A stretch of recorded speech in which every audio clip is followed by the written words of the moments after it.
네, 아니 같이 하시는 게 네 안녕하십니까.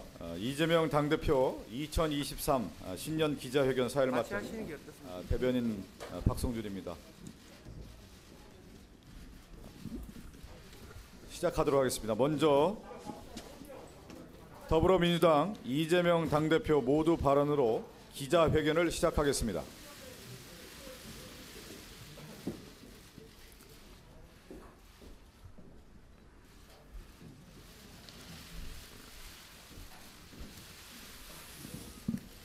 반갑습니다.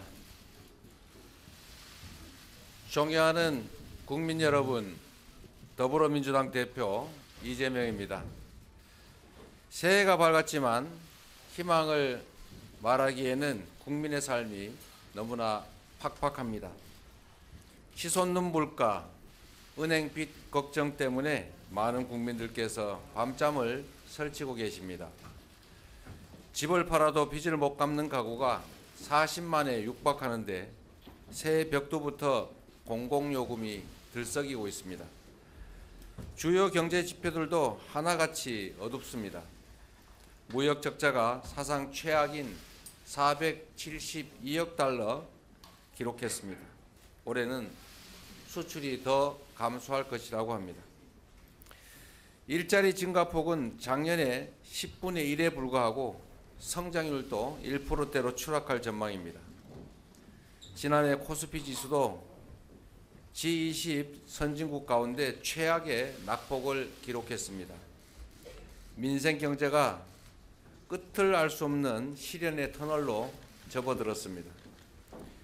더구나 이처럼 엄혹한 시기에 한반도의 군사적 긴장이 가파르게 높아지면서 경제에 큰 짐을 지우고 있습니다. 특히 안보 무능을 감추기 위한 대통령의 위험천만한 말폭탄으로 국민 불안과 시장 혼란이 증폭됐습니다.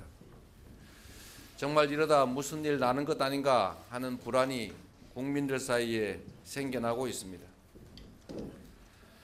어려운 경제 상황에 안보 참사까지 더해지면서 코리아 리스크가 전면화되고 있습니다. 국민의 삶이 생사의 기로에 놓였습니다. 폭력적인 국정을 정상화해야 합니다. 이런 때일수록 정치가 제자리로 돌아가야 합니다. 정치권 모두의 힘을 모아서 민생을 살리고 나라의 미래를 개척하는 데 집중해야 될 때입니다. 이를 위해서 일방적이고 폭력적인 국정을 중단해야 합니다. 야당 말살 책동 또한 그만두시기 바랍니다. 그동안 정부는 말로는 협치를 내세우면서 권력기관을 동원한 야당 파괴, 정적 죽이기에 골몰했습니다. 이중 플레이로 국민을 속여온 것입니다. 집권 이후 8개월이 넘도록 야당 대표와 대화하지 않은 유일한 정부라는 지적까지 받고 있습니다. 국민과 야당을 대화 상대로 인정하지 않는 이상 국정 난맥과 위기는 반복될 수밖에 없습니다. 정부가 추진하는 소위 3대 개혁도 검찰의 영장 집행처럼 우격다짐으로 밀어붙이다가는 성과도 없이 거센 반발만 살 우려가 있습니다. 분열과 분노의 정치를 끝내겠습니다. 국민 통합을 최우선으로 생각하겠습니다. 제가 지금 드리는 말씀이 아니라 대통령께서 지난 시기에 다짐했던 말씀입니다. 그 초심으로 돌아가시기 바랍니다. 저는 이미 여러 차례 대통령과의 회담을 제안했습니다. 그 제안은 지금도 유효하다는 말씀을 드립니다. 일방통행 국정을 중단하고 실종된 정치의 복원에 협력해 줄 것을 거듭 촉구합니다. 국정기조의 전면 전환이 필요합니다. 국민 여러분, 경제위기는 낮은 곳에 더 깊은 상처를 남기는 법입니다. 위기의 파고가 높아지는 지금 국가는 사회적 약자와 서민을 두텁게 보호하고 공정한 고통 분담을 위해서 노력해야 합니다. 그러나 정부 대책은 거꾸로 가고 있습니다. 초부자 감세와 다주택자들의 부동산 쇼핑 조장에 골몰하고 있습니다. 기후위기와 경제산업 재편에 대비하기 위한 재생에너지 확대, 아리백 기반 강화 또한 뒷전으로 밀려나고 있습니다. 양극화와 불평등을 악화시키고 우리 사회의 미래를 좀먹는 잘못된 처방이고 자충수입니다. 지금 즉시 국정기조를 전면 전환할 것을 촉구합니다. 민생경제위기 돌파를 위한 3대 해법을 제시해 보겠습니다. 첫째로 총 30조 규모의 긴급 민생 프로젝트를 제안드립니다. 첫 번째로 전월세 보증금 이자 지원이 반드시 필요합니다. 현재 유주택자를 대상으로 높아진 변동금리를 낮은 고정금리로 바꿔주는 안심전환 대출이 시행 중이긴 합니다만 사정이 어려운 무주택자들에 대한 대책은 없습니다. 무주택자들의 임대차 보증금 대출 이자를 낮춰주는 대책이 시급합니다. 대부업과 불법 사금융으로 내몰리는 저신용 서민들이 제도권 안에서 개인 신용 대출을 받을 수 있도록 정부의 보증과 지원이 대폭 확대되어야 합니다. 코로나 위기 이후에 폭증한 부채 문제 해결에도 나서야 합니다. 정부 재원과 금융기관의 금리 인하를 통한 이자 감면 프로그램, 인건비, 임대료 등 고정비 부담을 덜기 위한 고정비 상환 감면 제도, 대출 일부를 초저금리로 전환하는 한계차주 대출 전환 지원 등의 가계부채 3대 대책도 추진해 나가야 합니다.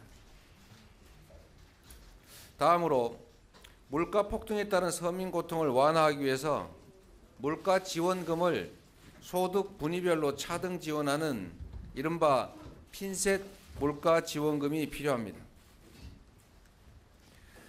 민생 물가 안정에 도움이 되는 지역화폐 예산의 증액과 항구화도 추진할 필요가 있습니다. 고금리와 경기 침체로 인한 부동산 혼란, 주거 불안도 해소해야 합니다.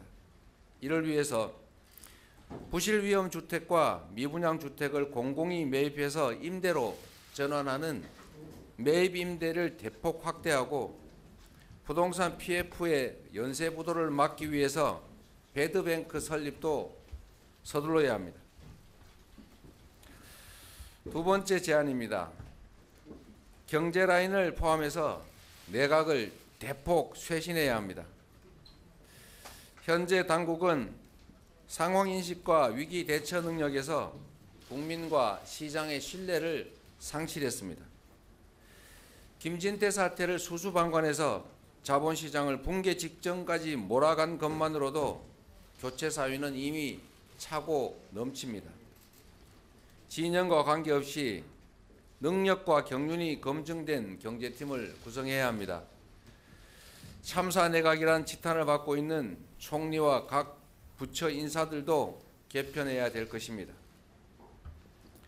세 번째, 경제위기 극복에 있어서 정부의 노력만으로는 부족합니다. 국회와 정부, 기업, 노동계 등이 참여하는 범국가 비상경제회의 구성을 제안드립니다. 민주당은 국회의 다수당으로서 경제위기 상황에 실시간으로 대응하기 위해서 당내에 경제안보센터를 설치하겠습니다.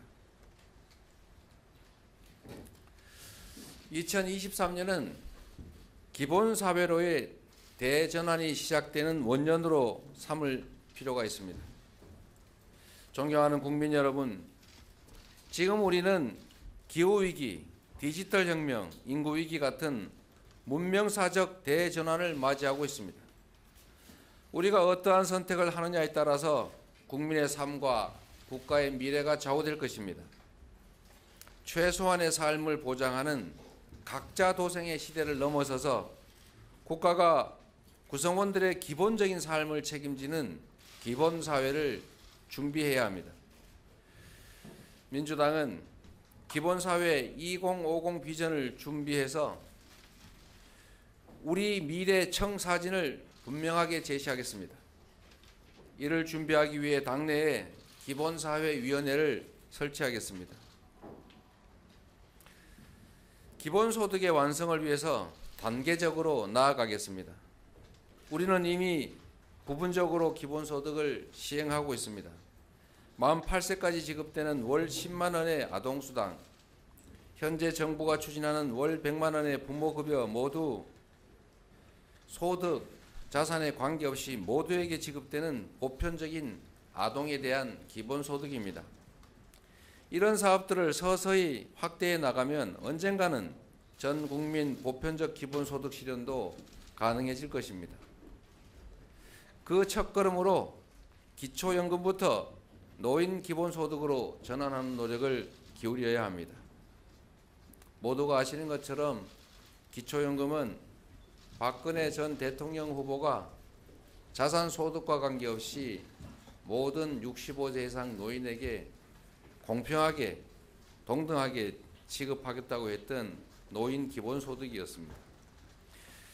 기초연금의 부부 감액을 폐지하고 현재 70%에게만 지급하는 것을 전체 어르신에게 지급하는 것으로 점차 확대하는 방안을 추진하겠습니다. 재생에너지 기반의 에너지연금도 단계적으로 확대해야 합니다.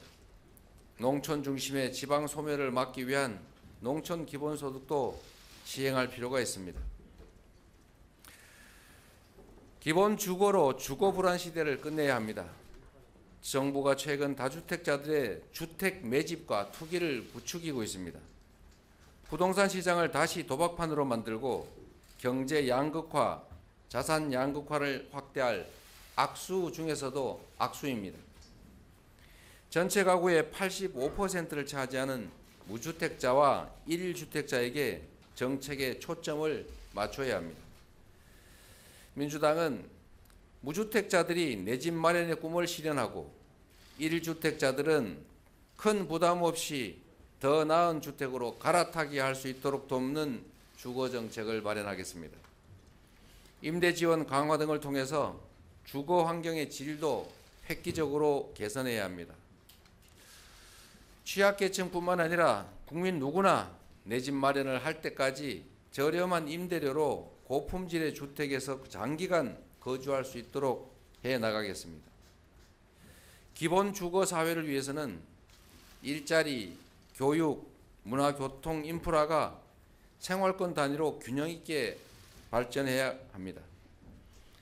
자연과 호흡하고 이웃과 공동체를 이루면서 행복한 미래를 설계할 수 있는 기본 주거 사회를 차근차근 만들어 가겠습니다. 기본 금융으로 보편적인 금융 기본권을 보장하겠습니다. 수많은 금융 약자들이 살인적 고금리의 대부업체 그리고 불법 사채 시장으로 내몰리고 있습니다. 돈이 더 필요한 사람일수록 은행 이용이 더 어려운 이 모순을 계속 방치하면 금융의 불평등과 불공정은 더욱 심해지고 경제 활성화도 더 어렵게 됩니다. 우리 민주당은 금융 양극화 완화를 위한 마중물로 전 국민 기본 금융권 보장을 추진하겠습니다. 이 밖에도 여가, 교육, 의료, 교통, 통신과 같은 기본적 서비스를 단계적, 순차적으로 도입하면서 기본사회의 지평을 차근차근 열어나가겠습니다. 국민의 뜻을 받드는 개헌과 정치개혁이 시급합니다. 존경하는 국민 여러분, 모든 개혁의 출발과 종착지는 결국 정치입니다. 올해로 87년 헌법체제가 36년째를 맞습니다. 이제 시대가 달라졌고 국민은 변화를 요구합니다. 이미 수명을 다한 현행 대통령 5년 단임제를 4년 중임제로 바꾸어서 책임 정치 실현 그리고 국정 연속성을 높여야 합니다. 대통령 결선 투표제 도입으로 연합 정치와 정책 연대를 제도적으로 보장하는 일도 필요합니다. 국무총리 국회 추천제나 감사원 국회 이관처럼 제왕적인 대통령제 극복을 위한 조치도 해야 할 일입니다. 생명권과 환경권, 국민기본권 그리고 자치분권의 강화, 국민 바람과 주민 소환 등의 직접 민주주의 확대, 5.18 민주화 정신의 헌법 정문 수록 같은 사안들도 이제 말이 아니라 행동으로 옮길 때가 됐습니다. 표의 등가성 보장과 지역주의 타파를 위한 국회의원 선거제도 개혁 또한 개헌만큼이나 중요한 과제입니다. 물론 개헌은 어려운 일입니다. 그 필요성에는 국민적 공감대가 형성되어 있지만 여야의 입장 차이로 개헌은 번번이 실패했습니다. 다행히 올해는 선거가 없습니다. 개헌을 논의하기 매우 적절한 시기입니다. 국회 헌법개정특별위원회 구성을 다시 한번 제안드립니다. 충분한 수기를 통해서 개헌안을 도출하고 내년 총선에서 합의된 만큼 국민투표로 개헌을 할 수 있을 것입니다. 민주당은 올해 3월을 목표로 자체 개헌안을 제출해 보겠습니다. 국민의 의사가 가장 잘 반영되는 정치 개혁에도 여야가 함께 지혜를 모아가기를 바랍니다. 존경하는 국민 여러분, 정치는 국민의 삶을 더 낫게 만들고 국가의 더 나은 미래를 개척할 때만 존재 이유가 있습니다. 나라 안팎이 매우 어려운 이 시기, 처음 국민에게 부름받았을 때의 초심을 다시 한번 되새겨 봅시다. 국민과 역사를 믿고 어떠한 불의에도 당당하게 맞서겠습니다. 정치다운 정치를 펼치는데 최선을 다하겠습니다. 감사합니다. 네, 이재명 당대표의 모두 발언이었습니다.